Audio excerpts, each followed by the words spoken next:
AI 기반 공식 뉴스를 진단하는 시간입니다. 도움 말씀에 다큐뉴스 조우진 대표와 함께합니다. 대표님, 안녕하십니까? 네, 어서 오세요. 자, 먼저 주요 공시와 뉴스부터 확인해 보도록 하겠습니다. 네, 먼저 첫 번째 뉴스입니다. 두산밥켓이 1분기 연결 잠정 실적을 발표했습니다. 매출은 1조 6천억 원, 영업이익은 1,900억으로 집계됐습니다. 오늘부터 거래가 재개된 오스템 임플란트가 300억 원 규모의 자사주를 취득했습니다. 삼성전자의 1분기 영업이익이 14조 원으로 집계되면서 전년 동기 대비 50.5% 증가했습니다. 고려아연의 1분기 매출이 2조 7천억으로 폐배터리 시장 진출을 선언했습니다. 네, 대표님, 삼성전자 공시가 있네요. 실적은 좋은데 주가는 좀 지지부진합니다. 어떤 공시죠? 예, 삼성전자 1분기 잠정 실적을 발표했습니다. 그러니까 확정 실적은 아니고 잠정 실적인데 잠정 실적이다 보니까 뭐 세세한 대목은 이제 뭐 또 살펴봐야겠지만 어쨌건 1분기 잠정 실적은 이제 되게 호실적에 기록했습니다. 잠시 이제 그 그래프를 보면서 좀 말씀드리도록 하겠습니다. 삼성전자가 이번 분기 포함해서 3분기 연속으로 매출을 70조 원을 갖다 경신했습니다. 여기 나오죠. 70조 원을 연속으로 경신했는데요. 사실 기업의 그 가장 큰 경쟁력은 매출입니다. 그 매출이 이제 잘 나와야지 기업 전체도 좋고 거기서 이제 어떻게 영업이익과 순이익이 떨어지냐는 다른 문제인 거고, 그래서 일단 매출이 작으면 이제 기업 자체가 전망이 매우 어둡다 이렇게 봐야 되는데, 삼성전자는 이제 여러 가지 그 난관에도 불구하고 계속 매출을 70조로 갖다 경신하고 있습니다. 이 점은 되게 고무적이죠. 그리고 그에 따라서 영업이익도 14조를 돌파했습니다. 대단히 높은 수치입니다. 근데 왜 이렇게 주가는 지지부진하다 못해 작년 그 3월을 기점으로 계속 떨어지는가라는 의문이 계속 들죠. 그래서 몇 가지 좀 참고로 말씀드릴 부분은 삼성전자의 그 세 가지 사업 부분이 있습니다. 하나는 이제 그 반도체고, 반도체와 그다음 같은 반도체이긴 하지만 그 메모리 반도체가 있고, 같은 반도체이지만 위탁 생산하는, 그러니까 외부에서 이런 반도체를 만들어 달라라고 해서 위탁 생산하는 파운드리가 있습니다. 그리고 이제 또 다른 분야가 이제 모바일 사업부, 스마트폰 사업부가 있습니다. 물론 이제 그 외에도 뭐 삼성 디스플레이가 그 지분법 을 80% 갖고 있기 때문에 디스플레이도 있긴 하지만 그다 가전도 있긴 하지만 두 분야는 뭐 사실은 전체적 매출과 영업이익이 차지하는 비중이 높지 않기 때문에 그 메모리 반도체, 파운드리, 그다음에 이제 스마트폰 이 세 축으로 보시면 되는데, 문제는 이제 파운드리의 수율이 작년 하반기부터 좀 안 좋았습니다. 그래서 이제 김기남 대표를 내리고 이제 경계현 대표를 올렸는데, 그 수율이라는 게 뭐 단시간에 해소되는 건 아니기 때문에 뭐 경계현 대표가 이제 미국까지 출장을 자주 왔다 갔다 하면서 수주도 열심히 하고,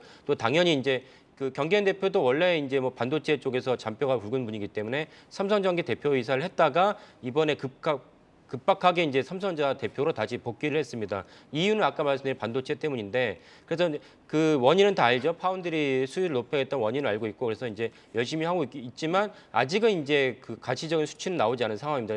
그래서 이 가시적인 수치가 나오는 즈음에 그래서 삼성전자 주가 하면 반등이 일어날 것이다 보고 있고요. 그리고 오늘 발표한 이 잠정 실적에서 결국 이제 메모리 반도체의 업황이 나쁘지 않았다. 특히 서버가 나쁘지 않았다는 것인데, 서버는 나쁘지 않았다면 다른 것은 어떤 것이냐라는 측면을 봤을 때, 어제 제가 하이닉스 설명을 드렸지만은 전체적으로 이제 큰 시장인 미국과 EU를 봤을 때 가처분 소득이 줄고 있습니다. 인플레이션도 생기고 또 에너지 난도 생겼기 때문에 일단 가스는 틀어야 되지 않습니까? 그러면 이제 가처분 소득이 줄기 때문에 PC 교체, 태블릿 PC를 사려고 했을 때 태블릿 PC도 이연한다든지 이런 가처분 소득이 줄었기 때문에 SK 하이닉스도 그 최대 실적을 내고 있지만은 삼성전자 최대 매출 올렸지만은 사실 주가는 이제 6개월 내지 1년을 선반영하기 때문에 지금 주가는 좀 안 좋은 상황이다. 이렇게 이해하시면 되겠습니다. 그래서 삼성전자 자체는 열심히 일하고 있으니까 이 기회가 삼성전자가 나중에 한 3년 정도 진행을 봤을 때 그때 주식을 샀어야 되는데, 그런 맥락으로 접근하셔도 될 것 같습니다. 그 또 하나 중요한 점은 이제 지금 환율입니다. 그 환율이 중요한 이유는 삼성전자 자체로는 당연히 우리나라 기업이기 때문에 환율이 1달러당 1,100원 1달러, 1,200원 1달러 앉아서 10% 이 정도의 영업이익이 생깁니다. 하지만 삼성전자의 큰 주주인 50% 넘는 주주들 입장에서는, 외국인 주주들 입장에서는 1,100원일 때 들어갔었는데 이 환율이 1,200원이 돼버리면은 환차손이 생깁니다. 앉아서 10%가 손실이 나는 것이죠. 그 문제는 무엇이냐면 도대체 이 환율이 어디까지 갈 것이냐. 1,250원까지 갔었는데 1,250원에서는 내려갈 것이냐, 1,250원에서 더 올라갈 것이냐, 이런 전망이 확실하지 않으면 외국인들이 이제 삼성전자 주식을 사기가 좀 어려운 것입니다. 그래서 그 삼성전자의 내재적 가치, 그러니까 본질적인 그는 열심히 하고 있는데 파운드리도 열심히 하고 있고 반도체도 나쁘지 않은데 또 하나의 중요한 문제, 환율에 대한 문제가 이제 해결되지 않으면 외국인들이 이제 쉽사리 들어오기가 어려운 상황이다. 이 점을 이제 고려하시면 되겠고요. 한 가지 그러면 삼성전자가 이렇게 주가가 지지부진한데 삼성전자만 뭐 그 무슨 음모론이 있습니다. 뭐 일부러 우리나라에 대해서 매도를 했다는 등 무슨 외국인들이 뭐 일부러 뭐 나쁘게 경제상을 만드는다는 등 이런 음모론인데 그런 음모론은 사실 뭐 시총이 뭐 한 1,000억 미만이라든지 이런 회사 하나 가능한 것이지 삼성전자 같은 우리나라 굴지의 기업에 그런 거는 있을 수가 없습니다. 그러니까 그런 것은 휘두르지 마시고요. 뭐 이상한 방송에서 그런 말씀들이 주고 오고 가는 것 같은데 그런 건 있을 수 없습니다. 다만 이제 참고로 이제 아셔야 될 부분은 무엇이냐면 아까 말씀드린 삼성전자의 그 메모리 반도체의 경쟁 기업이 1위가 이제 삼성전자고 2위가 하이닉스고 3위가 유일하게 이제 디램 분야만 말씀드린 겁니다. 그 유일하게 남아 있는 것이 이제 그 마이크론입니다. 마이크론의 PER이 퍼가 8이 안 됩니다. 그러니까 삼성전자의 펄을 기준으로 하면은 지금 주가가 절대로 이제 그 낮은 것은 아니다 이렇게 보시면 되겠고 이것이 무슨 뭐 음모론이 있다 이렇게 보실 필요는 전혀 없습니다.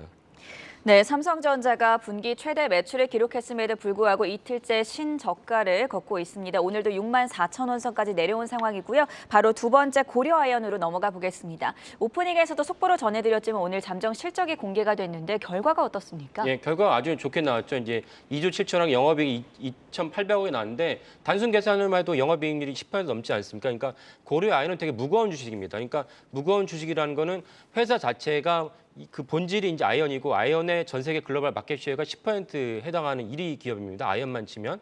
그래서 이제 안정적으로 매출이 일어나지만 이 회사가 또 그렇다고 해서 성장이 매년 10%, 20% 날 수 있는 비즈니스 모델은 아닙니다.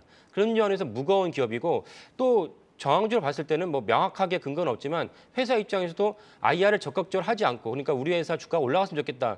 그런 또 내심은 아닌 것 같습니다. 그런 점에서 무거운 주식인데 최근에 이제 원자재 가격이 올라가면서 더불어서 아이언 가격도 올라갔습니다. 그러니까 원자재 마켓 쉐어가 10%에 대한 굴지의 기업인데 원자재 가격이 급등을 하니까 고려하는 입장에서도 전체적으로 이제 그 매출이 앉아서 이제 이득을 보는 그런 구조가 됐습니다.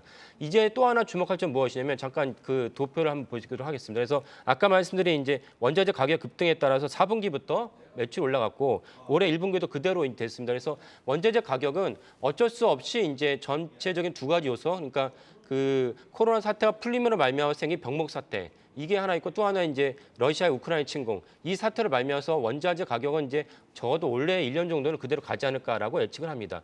근데 고려아연의 또 다른 중요한 요소는 무엇이냐면 이제 2세 경영으로 이제 3세 경영으로 넘어갔는데 최윤범 부회장이 이제 전면에 나선 게 2019년입니다. 2019년 이후로 이제 새로운 사업을 갖다 시작하겠다라고 이제 야심차게 시작을 했습니다. 그래서 그 중에 하나가 이제 고려아연은 그 아연 자원인데 여기에 호주에 있는 신재생 기업을 손재해서 통해서 인수를 했습니다. 그러니까 새로운 신재생 기업으로도 우리가 신재생 분야 진출하겠다는 것이고 두 번째 이제 최근에 나온 뉴스는 무엇이냐면 폐배터리 사업에 진출하겠다 발표를 했습니다. 그러니까 2차 전지가 전 세계적으로 엄청난 이제 호황과 이제 서막을 알리고 있는데 2차 전지의 또 다른 이제 그 주목할 점은 배터리가 폐배터리가 엄청나게 양산한다는 것이죠. 그러면 이 폐배터리를 갖고 우리가 어떻게 활용할 것이냐도 중요한 화두인데 이 점에서 이제 이 고려아연이 폐배터리 시장에 진출했기 때문에 시장에서는 아연 시장이 올라가고 여기에 새로운 먹거리로 신재생과 폐배터리 시장을 진출했기 때문에 고려아연이 이렇게 업황이 안 좋고 주가가 이제 전체 코스피가 안 좋은데 불구하고 주목을 받으면서 상승한 배경이 되겠습니다. 네, 삼성전자와 고려아연에 대해서 자세하게 짚어봤고요. 지금까지 타키오 뉴스의 조호진 대표와 함께했습니다. 고맙습니다. 네, 감사합니다.